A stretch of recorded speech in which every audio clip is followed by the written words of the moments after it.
Hey everyone, today we're going to be checking out the Boss Super Overdrive and comparing it to the way huge green Rhino. This is the Mark IV version. Both, kind of from the Tube Screamer family. They're both pretty cool pedals and they both do their job. So, obviously got a lot more versatility over with the green Rhino, and probably they're both good. I probably just prefer this one a little bit more, but there is something about the Super Overdrive that I really like. So first of all, we're using my Edwards FR130GT with a JB in the bridge and a 59 in the neck. We're using Laney Ironheart with our EL34s clean channel. So with everything straight up, and actually I'll zoom in a bit.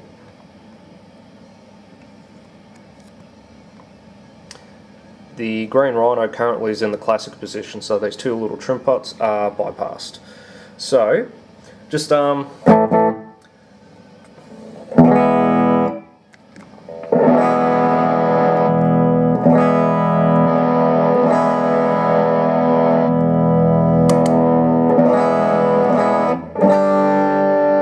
more output.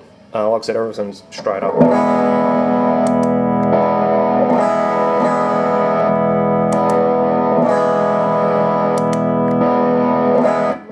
Output's probably about the same.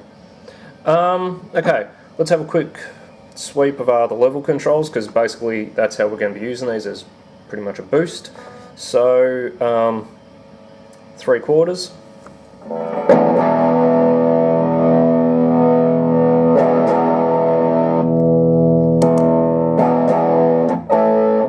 Have to say this is a bit cleaner sounding too.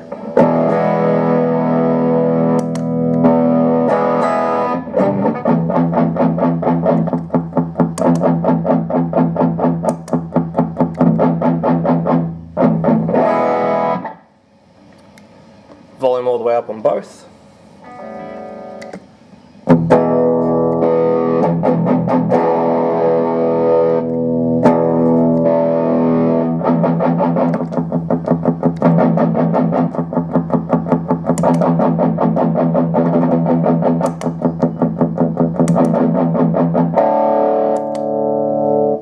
So what we'll do, we're going to have a quick sweep through the tone control on both pedals.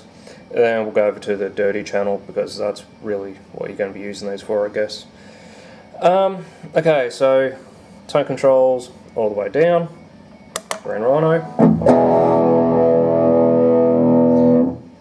Actually, just real quick, while we're here, let's just do a general sweep of each tone control. One thing I like about this one, it's just about every setting is useful. It doesn't get completely useless on one end or the other. And I think I said that in the first video I did of this guy. It's all very friendly and it's a very gentle sweep.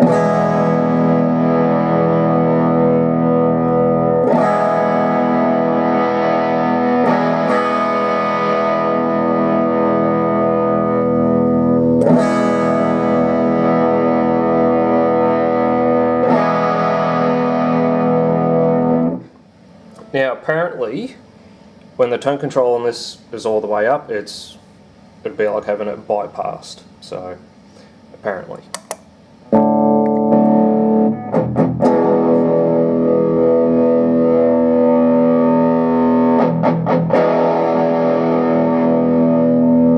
See, this for me is kind of a bit more extreme.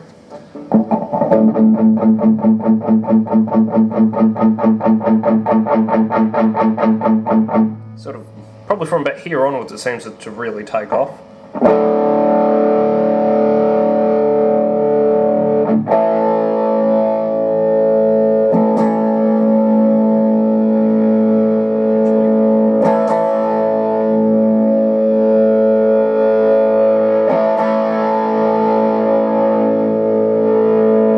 Seems to bring up that upper mid-range.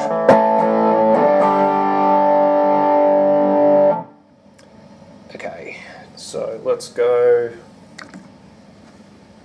So we're on the, what's this, the rhythm setting, the Laney Ironheart.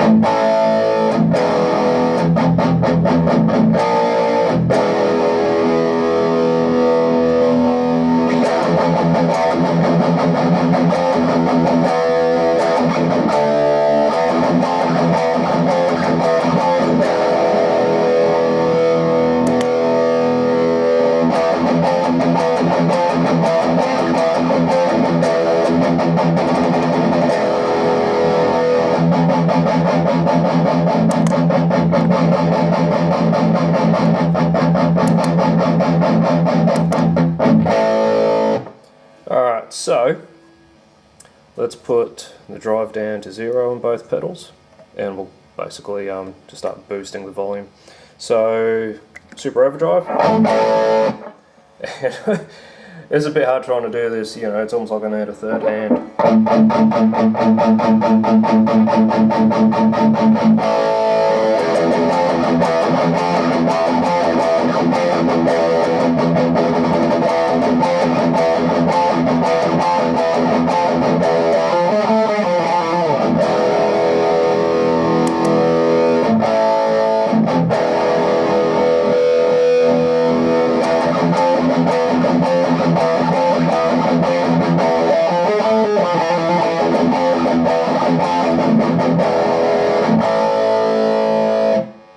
The way I like to run my overdrives, volume at about 3/4, but bring the drive up a little bit, and that for me seems to help sort of beef up the sound just that little bit. So super overdrive, actually without it.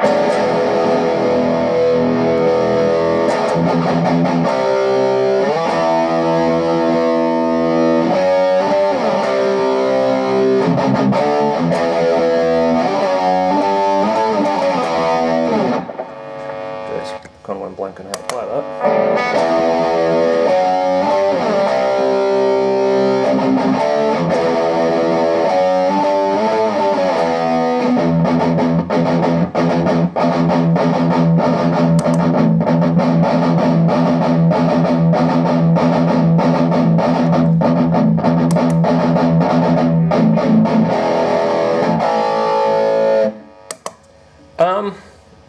Look, that's pretty much it.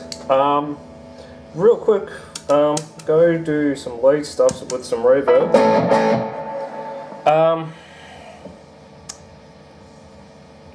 Obviously this one has more advantages going through the was it the 100 Hz and the 500 Hz controls. So you've got a lot, obviously going to have a lot more versatility here than here. Only downside of this one is it's a higher power consumption. I can't remember the exact numbers, but it will drain batteries a lot quicker than the super overdrive, so that's a bit of a bonus. But super easy battery compartment on this guy. It's just got like a little trap door down here, but they're both pretty easy with that because this has even got just that little thumb wheel. There we go. So lead channel, Laney Ironheart, out of the 59.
But the added bonus of the green Rhino is the switch. So now these guys are active. That's pretty much how we use these guys.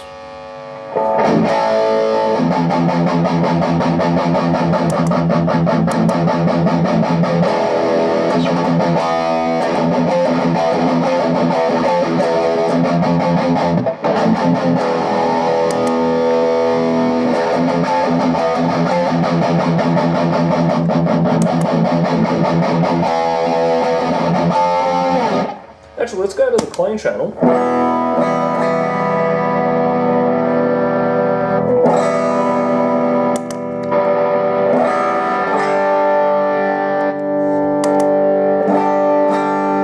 So if you have a look at the Grain Rhino, I have the 100 Hz cut a little bit, which actually still does add a bit of beef to the sound compared to when it's in, you know, the classic position. And I've got the 500 Hz bumped up a bit as well. So, alright, real quick.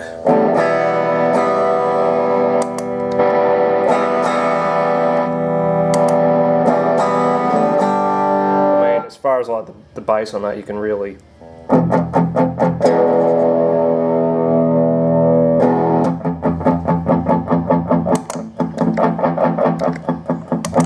it's got plenty of bottom end in there.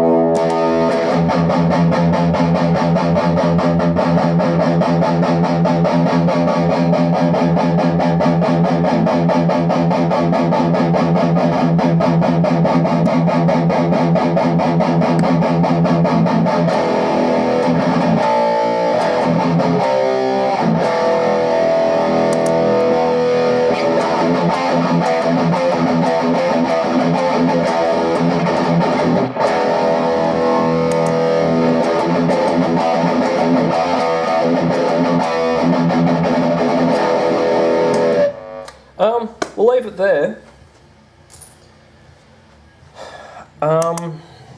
Okay, in closing, dirt cheap, a little bit more expensive and a little bit heavier on batteries. If you've got rechargeable batteries like I do, doesn't really matter. One thing I have noticed is when the battery on this gets low on power, the high end gets a little funny. It's about the only way I can sort of describe it. It just gets a little weird, almost buzzy. Like I said, super cheap, pretty easy going on batteries. A little bit more expensive, a little bit heavier on the batteries, but this is a far built better pedal.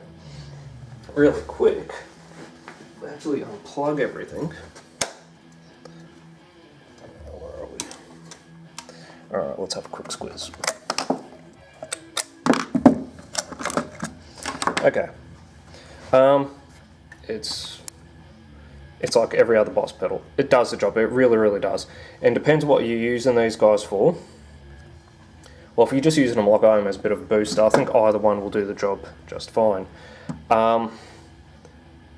This obviously has more versatility and is a far better built pedal. So I got this one second hand, I think for about 150, I think it was. But yeah. More options, better built, cheap, nasty, classic, does the job. It just does the job. Similar tonalities, I don't know what the difference is, whether, you know, one's asymmetrical clipping or this clipping, they both just do a similar job. So it depends what you're after. If you just want to sort of plug in and go, maybe that, save yourself a couple of bucks. Yeah, the 500 Hz knob on that was what really sort of sold me. So, alright, gonna leave it there. Anyway, happy Australia Day everyone, and I'll see you in the next video. Catch ya.